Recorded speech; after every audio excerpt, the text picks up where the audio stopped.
A Midsummer Night's Dream, The Wedding। ये कहानी शुरू होती है प्रिंस थीसियस की शादी से कुछ दिन पहले की, जो कि रूलर हैं एथेंस के, और उनकी शादी हिप्पोलिटस से हो रही है, जो क्वीन ऑफ द अमेज़न है। एक दिन एक अमीर आदमी जिसका नाम ईगियस है, वो प्रिंस से मिलने आया, उनसे कुछ ज़रूरी बात करने के लिए। वो बात ऐसी थी जिससे ईगियस बहुत गुस्से में था।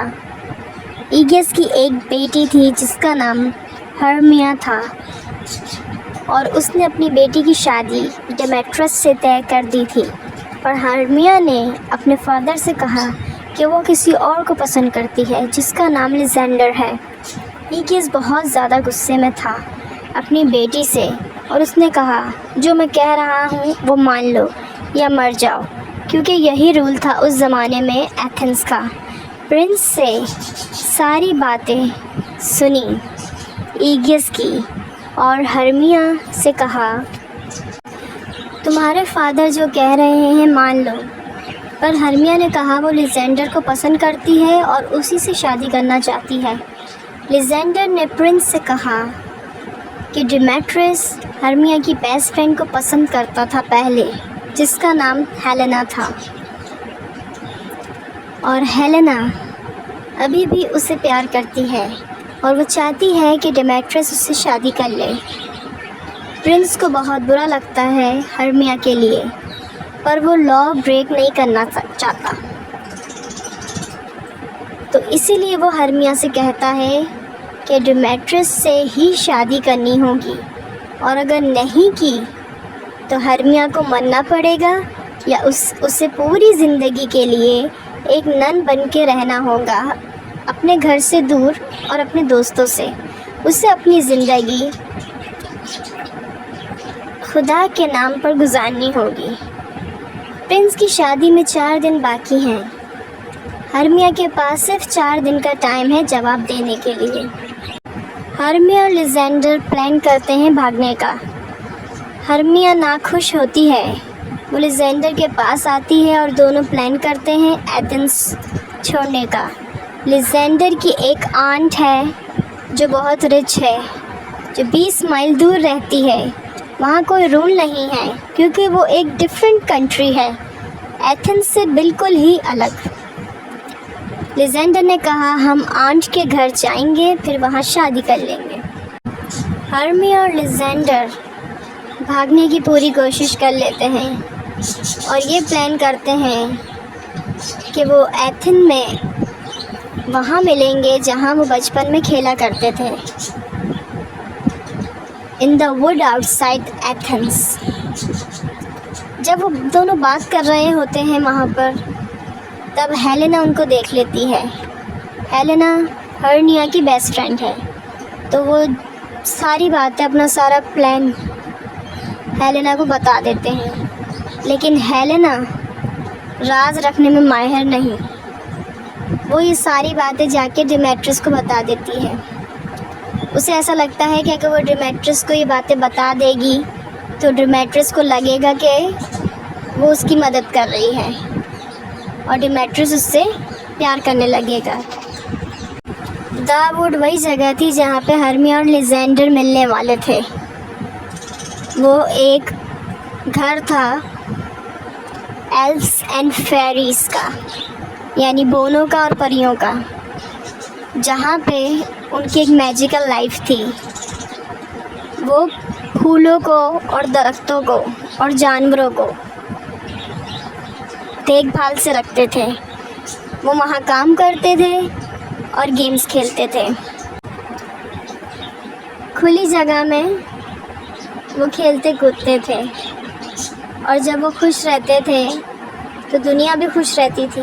बट कुछ टाइम से वो बहुत ज़्यादा अनहैप्पी थे, क्योंकि उनका जो किंग है और क्वीन है, यानी king operon and queen titania, वो बहुत ज़्यादा एक दूसरे से लड़ते थे। हमेशा एक दूसरे से लड़ाई करते रहते थे, जिसकी वजह से जो एल्व्स एंड फेरीज़ हैं वो भाग जाते थे और छुप जाते थे, क्योंकि वो डर जाते थे। किंग ऑबरॉन और क्वीन टाइटेनिया हमेशा लड़ते रहते थे एक बच्चे के लिए, क्योंकि उस बच्चे की माँ मर चुकी होती थी। तो क्वीन चाहती थी कि वो बच्चा उसका सर्वेंट बने, यानी नौकर बने, और ओबरॉन चाहता था कि वो बच्चा उसका नौकर बने। जो टाइटेनिया है उस बच्चे को किंग को देना नहीं चाहती थी। जिस रात हर्मिया और लिजेंडर ने प्लान किया था वुड के पास मिलने का, उस दिन टाइटेनिया और ओबरॉन वहाँ पर मिले थे। वो दोबारा वहीं पर ही लड़ाई शुरू कर दी थी उन दोनों ने, और ओबरॉन ने टाइटेनिया से कहा था कि ये बच्चा तुम मुझे दे दो। तो टाइटेनिया ने मना कर दिया था, जिसकी वजह से ओबरॉन बहुत ज़्यादा गुस्से में था। उसके बाद ओबरॉन ने सोचा, उसके जहन में ख्याल आया कि टाइटेनिया के साथ वो क्या कर सकता है जिससे वो बच्चा उसे मिल जाए। तो उसने ये चीज़ देखी कि जब टाइटेनिया और उसकी जो फेरीज़ हैं वो वुड के पास से अलग जगह जा चुकी हैं, तो ओबरॉन ने एक एल्फ की मदद मांगी, जो एल्फ का नाम पग था। पग एक ऐसा एल्फ था जो बहुत ही ज़्यादा चुलबुला था और उसे ट्रिक्स खेलने में बहुत मज़ा आता था, यानी लोगों के काम बिगाड़ने में। अगर विलेज में कोई औरत खाना पका रही हो तो वो जाके उसका खाना गलत कर देता था। बच्चे खेल रहे हों तो उनका खेल ख़राब कर देता था। कभी कोई बूढ़ी औरत हो तो उसकी चेयर बन जाता था, जब वो बैठने लगे तो हट जाता था। इस तरीके की हरकतें करने वाला था, हमेशा चुलबुला और हर किसी का काम गलत करने वाला। ओबरॉन ने पग को बुलाया, कम हेयर पग। ओबरॉन ने उसे कहा कि मैं चाहता हूँ कि तुम जाके एक ख़ास फूल लेकर आओ, एक स्पेशल फ्लावर। उस फ्लावर का नाम था लव इन आइडलनेस, जो कि एक मैजिकल फ्लावर था कि जब क्वीन सो रही होगी तो तुम्हें उन फूलों का रस जाके उनकी आंखों में गिरा देना है, कि जब क्वीन आंखें खोलेगी वो जिस चीज़ को भी देखेगी वो उसके पीछे पागल हो जाएगी, और वो चीज़ अगली होनी चाहिए जिसके पीछे वो पागल हो, और जिसकी वजह से क्वीन परेशान हो जाएगी और मेरे पास आएगी और कहेगी कि मैजिक को हटा दो, और हटाने के लिए मैं उससे वो बच्चा मांग लूँगा जो मुझे चाहिए। तो तुम्हें जाके मेरा ये काम करना है, जाओ जाके वो फूल लेकर आओ, तेज़ भागो और फूल लेकर आओ, मेरा काम अच्छे से करो।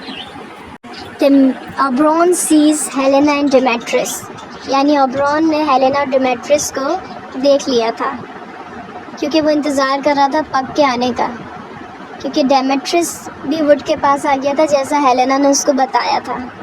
तो वो हर्मिया को ढूंढ रहा था। हेलेना उसका पीछा कर रही थी।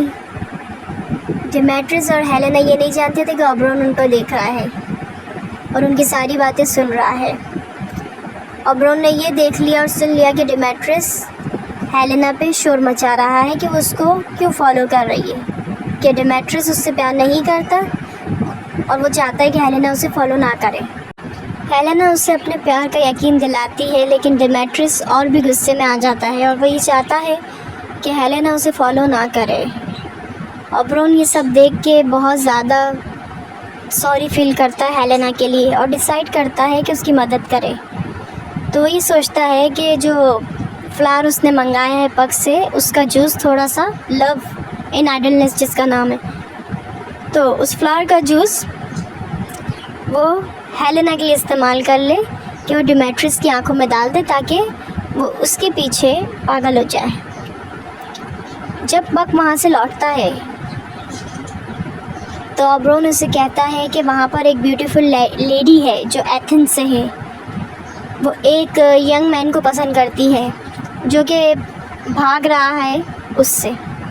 तो जाओ और तुम जाओ उसको ढूंढो और उसको थका दो ताकि वो सो जाए, और जब वो सो जाए तो उसकी आंखों में वो जूस डाल देना, और जब वो उठेगा वो जिसे उस लेडी को देखेगा तो वो उसे चाहने लगेगा, क्योंकि उस फ्लावर की खूबी है कि जो भी पहली नज़र में आँख खोल के किसी चीज़ को देख ले, किसी शख्स को देख ले, उसके पीछे पागल हो जाता है। तो अब पूछता है मुझे कैसे पता चलेगा कि वो आदमी कौन है। तो किंग ऑबरॉन उसे बताता है कि उसने एथेनियन क्लोथ्स पहने हुए होंगे, जाओ जाके उसे ढूंढो। ऑबरॉन ने कुछ जूस रख लिया था खुद के लिए ताकि वो टाइटेनिया के लिए इस्तेमाल कर सके। कुछ वक्त बाद वो टाइटेनिया को देखता है और वो ये देखता है कि वो सोने लग रही है, तो वो छुपके से देख रहा होता है उसे। तो टाइटेनिया की जो फेरीज़ होती हैं ये उनको ऑर्डर दे देता है और कुछ काम के लिए भेज देता है कि जाके बर्ड के विंग्स कलेक्ट कर आओ ताकि फेरी कोड बन सके, और अलग अलग काम दे देता है। जैसे ही टाइटेनिया सो जाती है, ऑबरॉन आता है और वो जूस उसकी आंखों में डाल देता है और कहता है you will fall in love with the first thing you see when you wake up. Then he left, यानी जब तुम उठोगी, जिसे पहली नज़र में देखोगी, तुम उसके प्यार में गुम हो जाओगी, और चला जाता है। ये था इस कहानी का पार्ट 1।